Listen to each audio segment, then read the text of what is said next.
तो प्यारे बच्चों, कैसे हैं आप लोग? आशा करता हूं आप लोग काफ़ी अच्छे होंगे। आज शनिवार है, शुक्रवार शनिवार को मैं 7 बजे राजनीतिक विज्ञान आप सभी को पढ़ाऊंगा। यदि आप पेड कोर्स में ज्वाइन कर चुके हैं तो आपको पता होगा कि 7 बजे से राजनीतिक विज्ञान का क्लास होगा। ठीक है, तो प्यारे बच्चों, राजनीतिक विज्ञान का यह आज पहला क्लास है। इस पहले क्लास में मैं आज आप सभी को बुक के बारे में बताऊंगा कि राजनीतिक विज्ञान का कितना बुक है, बुक का शीर्षक क्या है।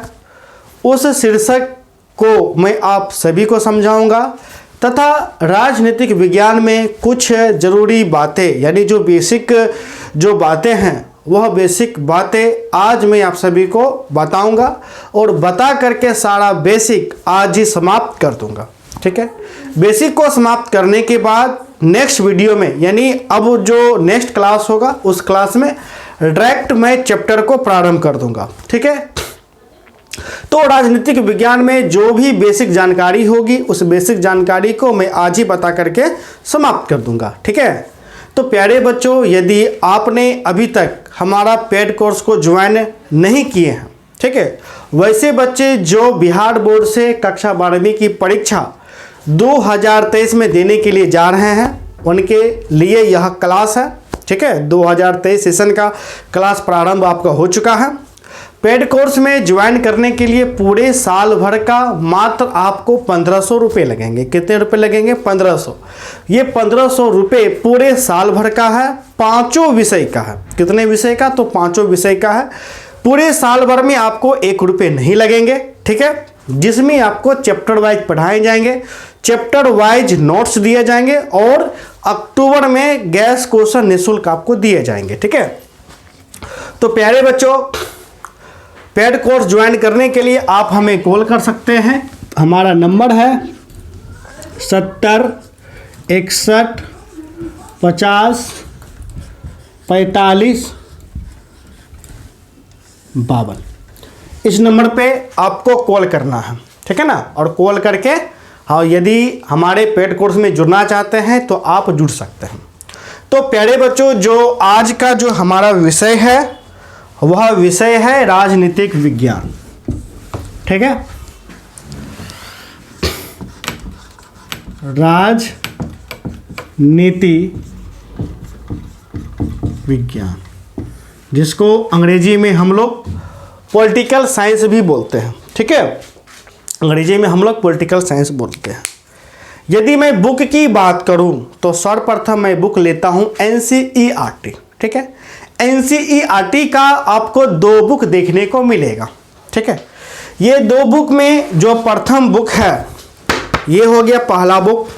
ठीक है, पहला बुक जिसका शीर्षक है पहले बुक का, मैं लिख देता हूं इस प्रकार से। पहला बुक आपको देखने को मिलेगा, पहला बुक जिसका शीर्षक है स्वतंत्र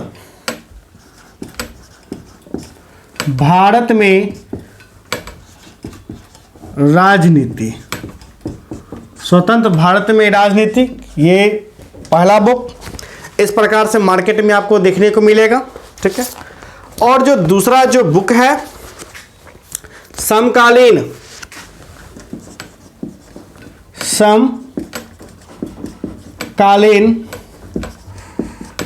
विश्व राजनीति। ठीक है, ये मेरा जो हो गया, ये कौन सा हो गया? NCERT का यह हमारा बुक हो गया। आपको लिखा भी होगा NCERT। ठीक है, सॉरी, ये तो आपको है बिहार स्टेट टेक्स्ट बुक। ये भी आपका जो बिहार स्टेट टेक्स्ट बुक है ये भी NCERT पर ही बेस है। ठीक है, NCERT पर ही ये पूरा बेस है। ये भी बुक NCERT पर ही बेस है। हालांकि ये Bihar state text book publication corporation limited द्वारा है। इसमें लिखा भी होगा, देखिए यहाँ पर है ना, NCERT नई दिल्ली द्वारा विकसित। ठीक है, तो प्यारे बच्चों, आपको बिहार बोर्ड में 2 बुक दी गई है। पहला बुक हो गया स्वतंत्र भारत में राजनीति और दूसरा बुक है समकालीन विश्व राजनीति। ठीक है, मैंने आपको बताया था कि आपको बुक खरीदना है, कौन सा बुक खरीदना है, SBPD। देखिए लिखा हुआ पब्लिकेशन,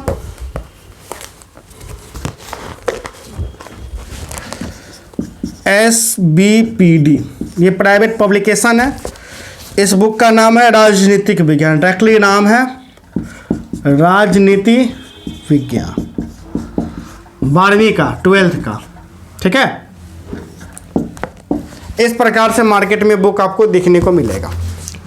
इस बुक में, ये जो प्राइवेट बुक है, इस बुक में दोनों बुक आपको सम्मिलित है, सम्मिलित करके यह बनाया गया है, चूंकि यह प्राइवेट बुक है। सर्वप्रथम प्यारे बच्चों, मैं आपको बताना चाहूँगा, आपको यदि बुक खरीदना है तो आपको ये बुक खरीदना है, SBPD राजनीतिक विज्ञान। इसी बुक में ये जो दोनों जो बुक जो देख रहे हैं, ये दोनों बुक आपको ये इंक्लूड करके आपको दिया गया। यदि आप बुक नहीं भी खरीदिएगा तो भी किसी भी प्रकार का कोई दिक्कत नहीं है। हालांकि जो मैं आपको समझाऊंगा वो पूरा का पूरा मैं समझाऊंगा NCERT के बेस पे, ठीक है।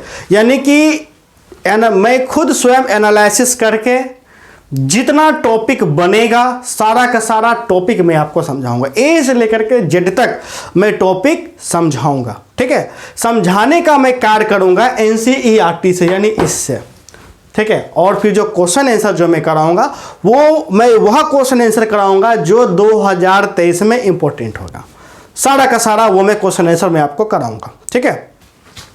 लेकिन आपको जो बुक खरीदना है वो SBPD का खरीदना है, चूंकि ये आसान बुक है, आपके लिए काफ़ी अच्छा है, ठीक है। सर्वप्रथम मैं जो आप सभी को पढ़ाऊंगा प्यारे बच्चों, वो मैं आपको पहला बुक, ये मैं बुक पढ़ाऊंगा सर्वप्रथम, स्वतंत्र भारत में राजनीति, ठीक है। पहले इस बुक को मैं आपको पढ़ा करके समाप्त करूंगा, फिर मैं समकालीन विश्व राजनीति को मैं पढ़ाऊंगा। यानी पहले इस बुक को पढ़ा दिया, इसको ओ मान लेते हैं, बुक ओ, इसको बुक बो, यानी भाग ओ भाग बो। पहले भाग ओ पढ़ाऊंगा, फिर भाग बो पढ़ाऊंगा।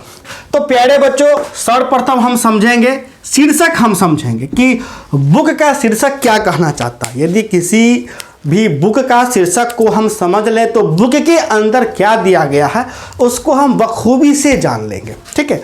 जैसे कि ये बुक है, इस बुक का शीर्षक क्या है, स्वतंत्र भारत में राजनीतिक। अब हम इस शीर्षक को समझते हैं, क्या समझते हैं, स्वतंत्र मतलब आजाद, ठीक है। यानी आजादी के बाद भारत में राजनीति, अर्थात इस बुक में जो भी दिया गया है, जब भारत आजाद हुआ तब से लेकर के आज तक जो भी राजनीतिक बना है, यानी कि जो भी मेन राजनीतिक है, सब इस बुक में क्या तो दिया गया है, ठीक है। तो प्यारे बच्चों, भारत आजाद कब हुआ, तो भारत आजाद हुआ था 1947 में, 15 अगस्त 1947, आप सभी को पता है।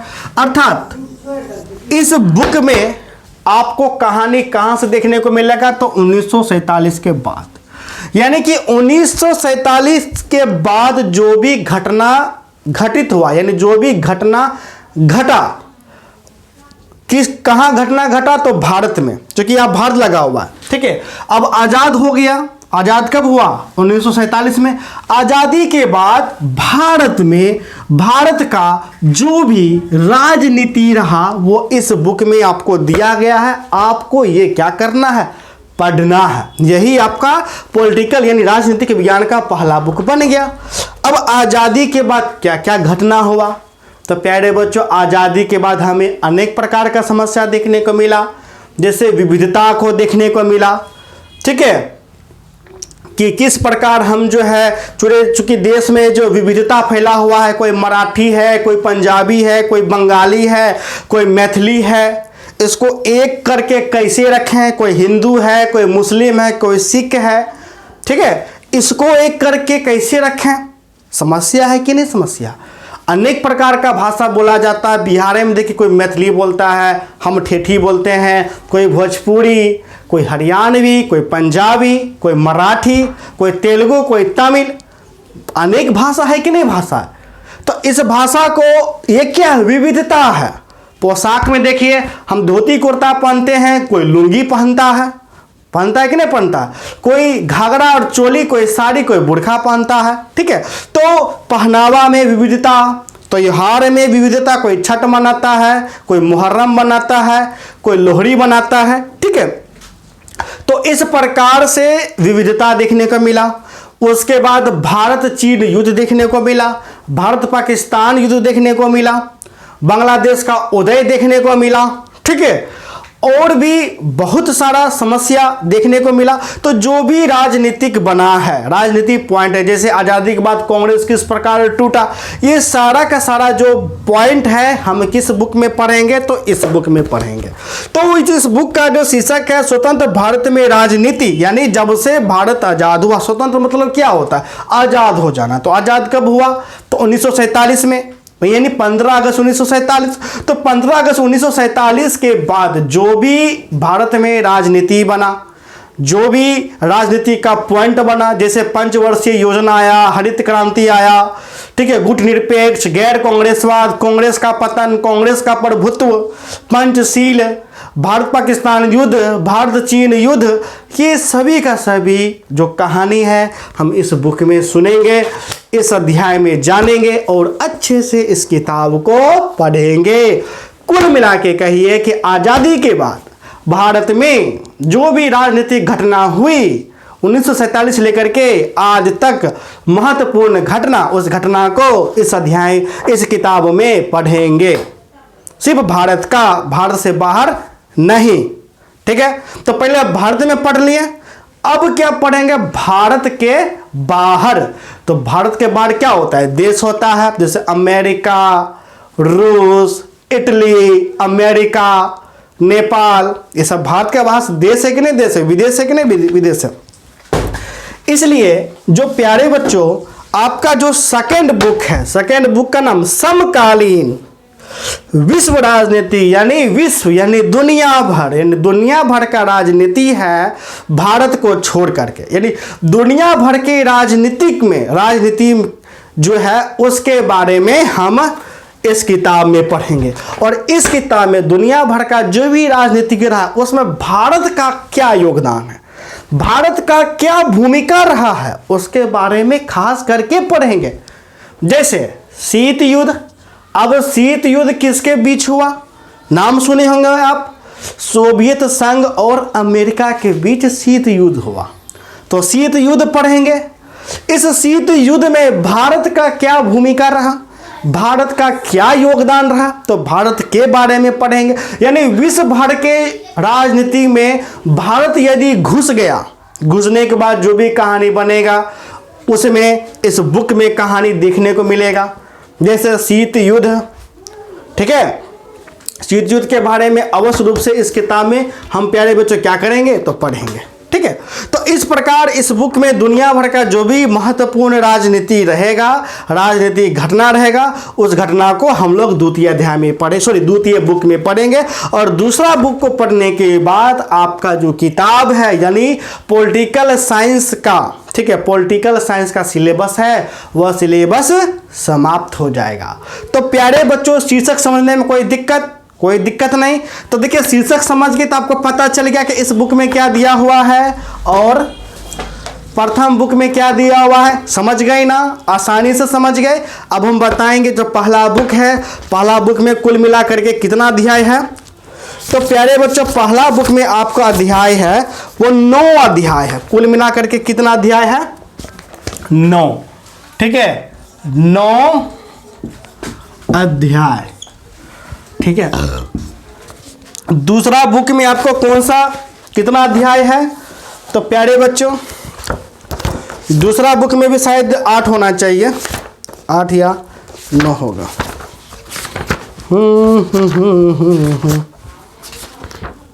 हाँ, दूसरा बुक में भी 9 अध्याय। ठीक है, 9। तो प्यारे बच्चों, दोनों बुक मिलाकर के कुल कितना अध्याय हुआ? तो 9 18, यानी कुल मिलाकर के 18 अध्याय। अर्थात आपको राजनीतिक विज्ञान में कुल मिलाकर के प्यारे बच्चों 18 अध्याय पढ़ना है। 18 अध्याय यदि आप अच्छे से पढ़ लेते हैं, समझ लेते हैं, क्वेश्चन आंसर अच्छे से कर लेते हैं, तो आपका जो सिलेबस है वो अच्छे से समाप्त हो जाएगा। मैं ये जो 18 अध्याय है, इस 18 अध्याय को मैं अक्टूबर तक समाप्त मैं कर दूंगा। ठीक है, पिछले वर्ष थोड़ा सा मैं सिलेबस को टाइम से नहीं मैं कंप्लीट कर पाया, इसका कई कारण था। इसका मेन कारण था कि मेरी सिस्टर बीमार पड़ गई थी लंबे समय से, लगभग 4.5 मंथ मैं उसका इलाज ही कराता रहा। बहुत बड़ा बीमारी था। ठीक है, 4.5 मंथ हम इलाज कराते रहे, तो जिस कारण काफ़ी ज़्यादा दिक्कतें हो गया था। बहुत बच्चे कमेंट करके भी बोलेंगे सर आप पिछले वर्ष जो है आधा पढ़ा करके छोड़ दिए थे, अच्छे से नहीं पढ़ा पाए आधा के बाद। तो मेन कारण था कि मेरी सिस्टर बीमार रहने पड़ गई थी। ठीक है, लेकिन 20 वाले सेशन को मैं काफ़ी अच्छे से पढ़ाया था, 19 वाले को काफ़ी अच्छे से पढ़ाया था। ठीक है, देखिए सिस्टर बीमार पड़ गई थी तो व्यक्ति, कोई भी व्यक्ति पहले किसको देखेगा? पहले परिवार को देखेगा। इंसान किसके लिए करता है? परिवार के लिए करता है। परिवार ही अच्छे से नहीं रखेगा तो ऐसा कार्य करने से क्या फ़ायदा है कि नहीं? तो इसके लिए आप लोग प्यारे बच्चों निफिक्र रहिए, आप लोग का सिलेबस अच्छे से समाप्त होगा, किसी भी प्रकार का कोई दिक्कत देखने को नहीं मिलेगा। ठीक है, तो ये हम बुक का जो शीर्षक है, शीर्षक प्यारे बच्चों हम लोग समझ चुके हैं। अब थोड़ा सा कुछ हम बेसिक जानकारी ले लेते हैं, बस थोड़ा सा, क्योंकि पॉलिटिकल साइंस में ज़्यादा बेसिक नहीं बनता। ज़्यादा बेसिक आपको हिस्ट्री में बनेगा, पॉलिटिकल में कोई बेसिक नहीं बनेगा। ठीक है, चलो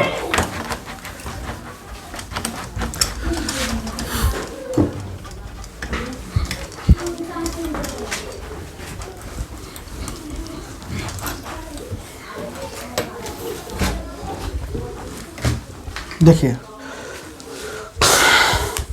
प्यारे बच्चों, देखिए आप लोग भारत के राजनीति के बारे में पढ़ रहे हैं, तो सर्वप्रथम भारत में कुल कितने राज्य हैं, कुल कितने केंद्र शासित प्रदेश हैं, इसको जानना बेहद जरूरी हो जाता है। क्या हो जाता है? तो प्यारे बच्चों जानना बेहद जरूरी हो जाता है। ठीक है, तो सर्वप्रथम हम लोग एक भारत का मानचित्र बनाएंगे। बहुत दिन से बनाए नहीं है भारत का मानचित्र, तो हो सकता है गड़बड़ा जाए बनाने में। चलो जैसे तैसे करके भारत का मानचित्र मैंने बना लिया। ठीक है, आपको बताना है कि कैसा बना मानचित्र, कमेंट करके बता दीजिएगा। ठीक है,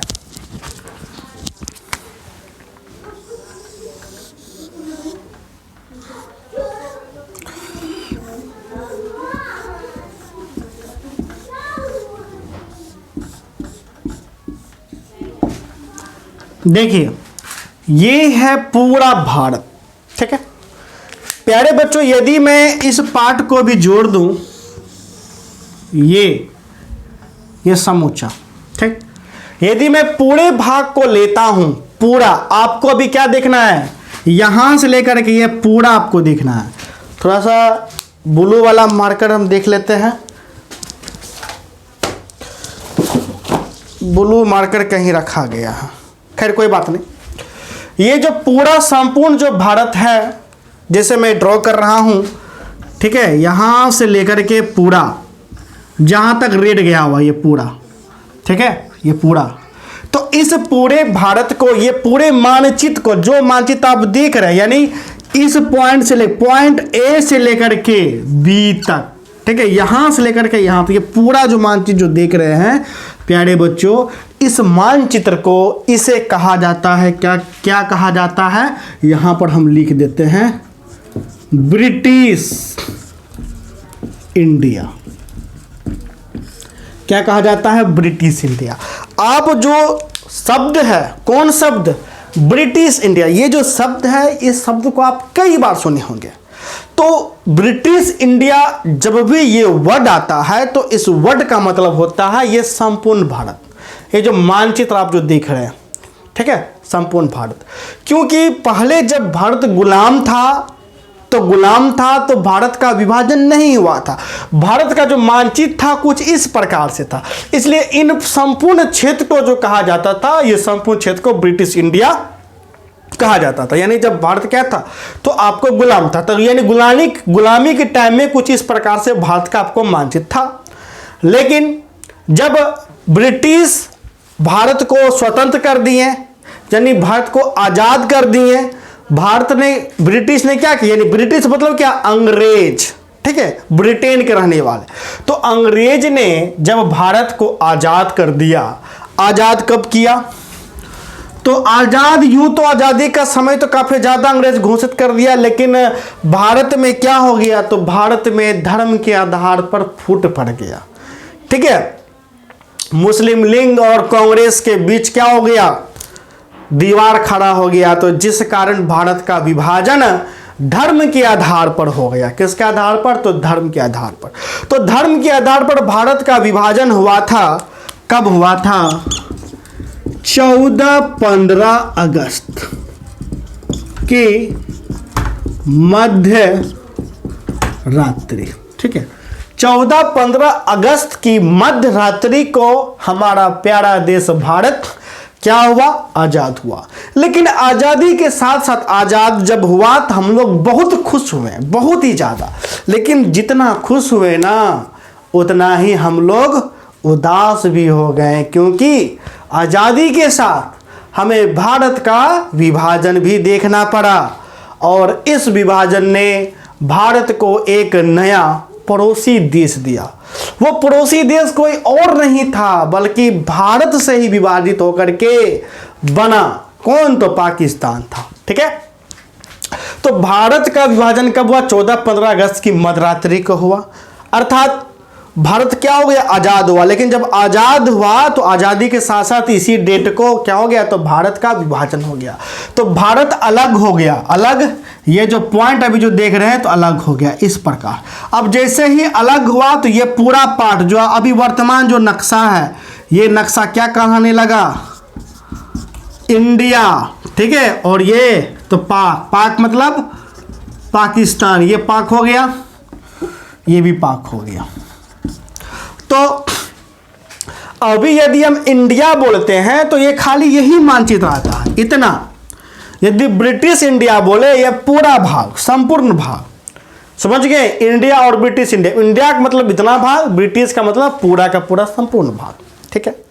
तो जब भारत का जब विभाजन हुआ, तो जब नया देश, ठीक है, नया हमारा जो देश था पाकिस्तान, जो पाकिस्तान बना, तो पहले के समय में पाकिस्तान का दो गो भाग था। एक ये भाग, इसको भाग हम ओ बोलेंगे, और ये भाग जिसको भाग हम वो बोलेंगे।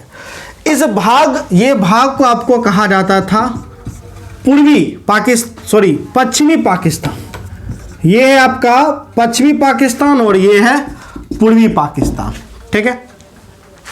यानी ये पश्चिमी पाकिस्तान, ये पूर्वी पाकिस्तान। यानी पाकिस्तान आज़ाद हो गया, लेकिन आज़ादी के बाद पाकिस्तान को दो भाग मिला, भारत विभाजन होकर के।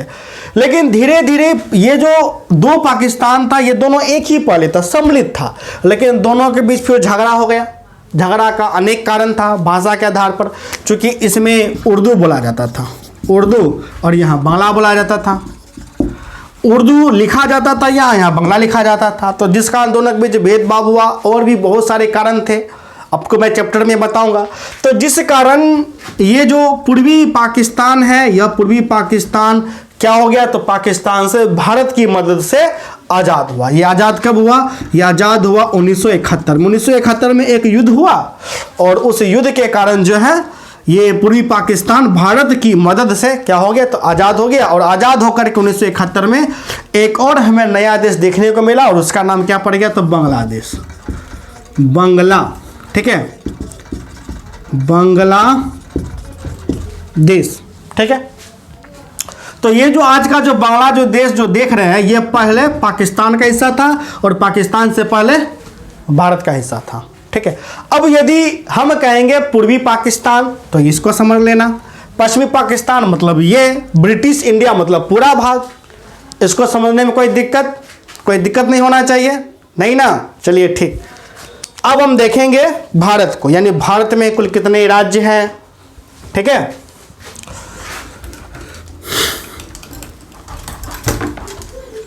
तो भारत, इंडिया का क्या हो, इंडिया जब भी बोलेंगे तो ये तो पूरे मिट जाएगा।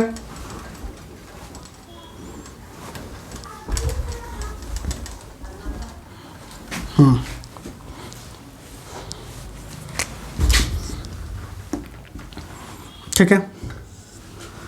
अब देखिए, अब हम क्या करेंगे कि भारत में राज्य, देखिए इसको मिटा ही देते हैं, बहुत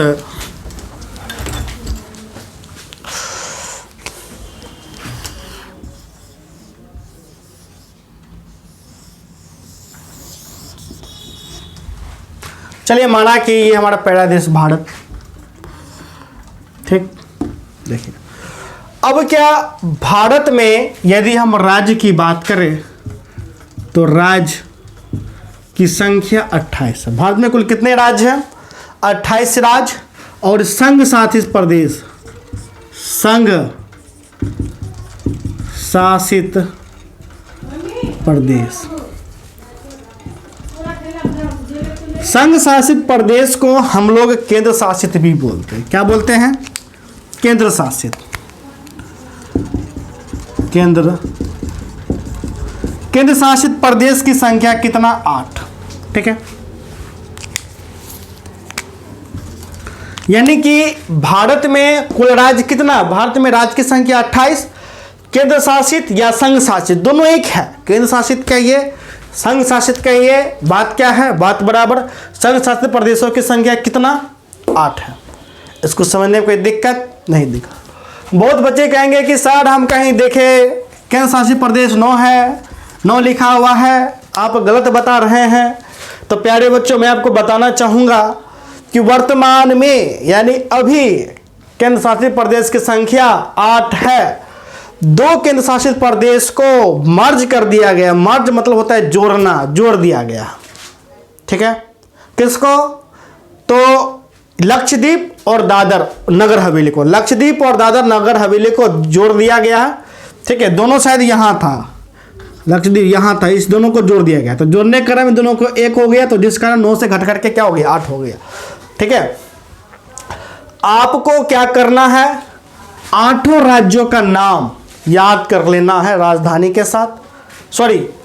28 राज्यों का नाम याद कर लेना है राजधानी के साथ, और 8 केंद्र शासित प्रदेश को राज्य तथा राजधानी के साथ याद कर लेना है, ठीक है। तो कि याद कर लीजिएगा तो काफी समझ में आएगा। कम से कम 28 पूरा का पूरा 28 राज्य को रट जाना है, घोड़ के पी जाना है राजधानी के साथ। चूंकि पॉलिटिकल साइंस में खाली राज्य देखने को मिलेगा, ठीक है। जैसे क्या? तेलुगु भाषा किस राज्य में बोला जाता है? आंध्र प्रदेश, ठीक है। तेलुगु भाषा के आधार पर किस राज्य की रचना हुई? आंध्र प्रदेश। तो बहुत सारे राज्य निकल के आते, पंजाब, हरियाणा। राजनीति है तो सब राजनीति कोई जगह पर होता है, जगह कोई राज्य होगा। मराठा होगा यानी महाराष्ट्र होगा, कर्नाटक का देखेंगे, तमिलनाडु का देखेंगे, राजस्थान का देखेंगे, उत्तराखंड का देखेंगे, चिपको आंदोलन, ठीक है। असम देखेंगे, पश्चिम बंगाल देखेंगे, तो बहुत सारे राज्य को देखने को मिलेगा, उत्तर प्रदेश देखने को मिलेगा। इसलिए चूंकि राज्य तो हम तो देख रहे हैं, यदि माइंड में फिक्स हो जाए कि कौन राज्य कहाँ पर है, ठीक है, कौन राज्य कहाँ पर स्थित है, तो वो हमें समझ में काफी अच्छे से आएगा, प्रचुर मात्रा में हम लोग समझ लेंगे, ठीक है। तो सर्वप्रथम राज्य, केंद्र शासित राज्य का नाम जानने से पहले हम लोग क्या जानेंगे? हम लोग जानेंगे कि आखिर राज्य क्या होता है और संघ शासित प्रदेश या केंद्र शासित प्रदेश क्या, यानी दोनों के बीच की अंतर होता है। पहले हम बताएंगे कि राज्य क्या होता है। देखिए, राज्य क्या होता है? सबसे पहला बात, राज्य का जो सरकार होता है वह सरकार जनता के द्वारा चुनी होती है। किसके द्वारा चुनी होती है? जनता के द्वारा, ठीक है। जैसे बिहार, क्या बिहार राज्य है? बिल्कुल राज्य। बिहार क्या है? बिल्कुल राज्य है। अब जब बिहार राज्य है, बिहार का जो सरकार बनेगा, ठीक है, वह जो सरकार है वह चुनी हुई सरकार होती है, ठीक है। इसलिए बिहार में क्या होता है? तो चुनाव होता है, ठीक है। चुनाव किसका होता है? तो चुनाव होता है विधानसभा यानी विधायक का। जनता विधायक को चुनती है और विधायक के आधार पर बहुमत पूरा करके सरकार को क्या किया जाता है? तो सरकार का गठन किया जाता है। जैसे जेडीयू यानी नीतीश कुमार का ना जेडीयू, ठीक है। तो उनको जनता की क्या की है, तो उनके विधायक को यानी जेडीयू के विधायक को जनता ने चुनी है। तो हमेशा याद रखिएगा कि राज्य में चुनी हुई सरकार होती है, ठीक है। राज्य में क्या होती है, चुनी हुई सरकार होती है, यानी जनता क्या करता है, तो सरकार को चुनता है, ठीक है। दूसरा, पहला राज्य के पास स्वायत्त हासिल होता है। क्या हासिल होता है, स्वायत्त। स्वायत्त मतलब होता है अधिकार, यानी कि सरकार को लगता है कि नहीं, इस कानून के लाने से, इसे लाने से हमारा राज्य काफी विकास करेगा, तो वह कानून वह क्या करेगा, तो लागू कर देगा। जैसे हमारे बिहार के मुख्यमंत्री कौन है, नीतीश कुमार। नीतीश कुमार को लगता है कि यदि हम पूरे बिहार में दारू बंद कर देना, शराब बंद कर दे, तो हमारा राज्य इतना विकास करेगा, इतना विकास करेगा कि महाराष्ट्र को फेल कर देगा, यानी पीछे छोड़ देगा। महाराष्ट्र को पीछे छोड़ देगा, अमेरिका को भी पीछे छोड़ देगा, सबको पीछे छोड़ देगा यदि हम क्या करेंगे, तो यदि हम बिहार में पूरे शराब को बैन कर दे। तो अब नीतीश कुमार के पास यह अधिकार है कि वह बिहार में क्या कर देगा, तो शराब को बैन कर देगा। भले भारत के कोई भी राज्य में शराब बंद हो या ना हो, उससे कोई लेना देना नहीं है। राज्य के पास इतना स्वायत्त होता है कि वह क्या कर सकता है, तो वह राज्य का विकास हेतु वो नए जो कानून है वो आपको ला सकते हैं। जैसे शराबबंदी, आपने बिहार में देखा कि बिहार में आपको शराब बंद है, जबकि बंगाल में बंद है, नहीं है, झारखंड में बंद है, नहीं है, ठीक है। जबकि संघ शासित प्रदेश क्या होता है, संघ शासित प्रदेश को हम लोग केंद्र शासित प्रदेश भी बोलते हैं। तो संघ शासित कहिए, केंद्र शासित कहिए, दोनों बात बराबर। बात क्या है, तो बात बराबर है, ठीक है। संघ शासित प्रदेश जो होता है यह केंद्र द्वारा संचालित होता है। किसके द्वारा, केंद्र द्वारा संचालित होता है। इसलिए चूंकि संघ शासित प्रदेश केंद्र द्वारा संचालित होता है, इसलिए इसे हम केंद्र शासित प्रदेश भी कहते हैं, ठीक है। और इसका संचालन कौन करता है, तो इसका जो संचालन है वो राष्ट्रपति के द्वारा होता है। किसके द्वारा होता है, तो राष्ट्रपति के द्वारा होता है। राष्ट्रपति क्या करता है, तो संघ शासित प्रदेश में एक राज्यपाल निर्धारित करता है, ठीक है, और राज्यपाल के अकॉर्डिंग इस राज्य को चलाया जाता है, ठीक है ना। तो संघ शासित प्रदेश मुख्य तौर पे राष्ट्रपति द्वारा संचालित होता है, ठीक है। तो संघ शासित प्रदेश की कुल संख्या कितना है वर्तमान में, तो 8 है, यानी केंद्र शासित प्रदेश कुल भारत में वर्तमान में 8 है, जबकि राज्यों की संख्या कितना है, तो 28 है, ठीक है। तो प्यारे बच्चों, यहां तक समझने में कोई दिक्कत, यहां तक तो समझने में कोई दिक्कत नहीं होना चाहिए, नहीं ना दिक्कत है, ठीक है। चलिए अब हम आते हैं, क्या हम आते हैं, अब हम आते हैं 7 बहनों राज्य के बारे में। अब जो 7 बहन जो राज्य है, इसको जैसे हम बांट देंगे ना, तो यहाँ पर 7 राज्य निकलेगा, इसी को हम 7 बहन बोलते हैं। तो इसके बारे में हम नेक्स्ट डे चर्चा करेंगे। टॉपिक है 7 बहन, इसको हम भूगोल में भी बता देंगे, भूगोल, क्योंकि दोनों का मिक्स पार्ट है, ठीक है। भूगोल में भी कुछ पार्ट आता है और कुछ पार्ट आपको पॉलिटिकल साइंस में भी आता है। तो इसलिए हम सोच रहे हैं कि नेक्स्ट वीडियो में जब हम भूगोल का लाएंगे तो 7 बहनों के बारे में हम आपको अच्छे से बता देंगे, ठीक है। तो प्यारे बच्चों, आशा करता हूं कि ये वीडियो आपको काफ़ी अच्छी लगी हो। अब जो नेक्स्ट वीडियो जो होगा, उस नेक्स्ट वीडियो में हम क्या करेंगे कि सर्वप्रथम जब मानचित्र जब हम बताएंगे तो आपको अच्छे से 7 बहन आपको आ जाएगा, उतना आपको जरूरी भी नहीं है, ठीक है। तो नेक्स्ट वीडियो में हम डायरेक्टली क्या करेंगे, हम आपको चैप्टर प्रारंभ कर देंगे, ठीक है। तो प्यारे बच्चों, यदि आपने अभी तक हमारा पेड कोर्स नहीं ज्वाइन कर रखा है तो पेड कोर्स ज्वाइन करने के लिए आप हमें कॉल कर सकते हैं। हमारा नंबर है 70 150 45 52, जिसमें आपका पूरे साल का फी मात्र आपको 1500 रुपये है। सभी विषय पढ़ाए जाएंगे, चैप्टर वाइज पढ़ाए जाएंगे, सारे नोट्स दिए जाएंगे। अक्टूबर तक कोर्स को समाप्त करके गैस क्वेश्चन निःशुल्क दिए जाएंगे। तो प्यारे बच्चों, मिलते हैं नेक्स्ट वीडियो में, तब तक के लिए धन्यवाद, बाय, जय हिंद।